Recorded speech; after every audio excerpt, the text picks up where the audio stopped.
Time for Cramer's Mad Dash as we count down to the opening bell. Talk a lot about media, obviously about sports. This morning, one of the companies that happens to have a lot of sports on, but maybe questionable, is Warner Brothers Discovery.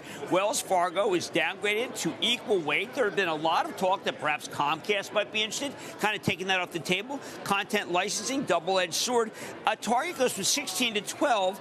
And what I think it hurts about this, and David Zaslav, I'll be behind this, is that they're saying, look, they're not going to make the numbers. Consensus estimates, which they had been above, they're now below. And I look at this and I start thinking, well, geez, what's going to happen with when they have they've got some great basketball? Are they going to miss that? I mean, we know that there's a lot of companies that feel very good about having sports. Apple might want more sports. We don't know. I mean, Alphabet has sports. Maybe they did well. Maybe they did Amazon. So I think this is a meaningful downgrade, especially because I think a lot of us are kind of rooting for David to make it, in part because it's CNN and we want a competitor.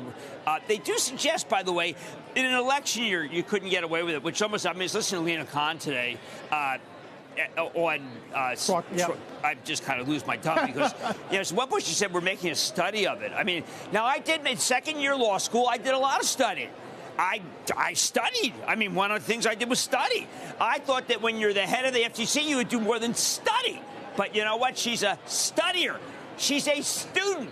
Your point about these guys, though, they do say management is caught between scaling DTC and deleveraging through the licensing deals that we saw just the other week. Right, and it just suddenly becomes a really complicated story.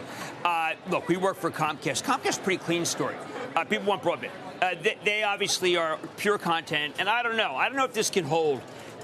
This is going to be a very rough story if the Wells Fargo scenario plays out. Yeah. Stephen Cahill really put the kibosh on moving from deleveraging multiple expansion to lower EBITDA and static multiple. So this goes from being one of the possible great performers for the year, springboard, to make it sound like it's going to go to 8-7, and you got to be really careful. And it was a brutal downgrade. This is the first thing I saw this morning, and I said, ouch, this is bad. I don't know if I want to go to the Knicks and sit in courtside.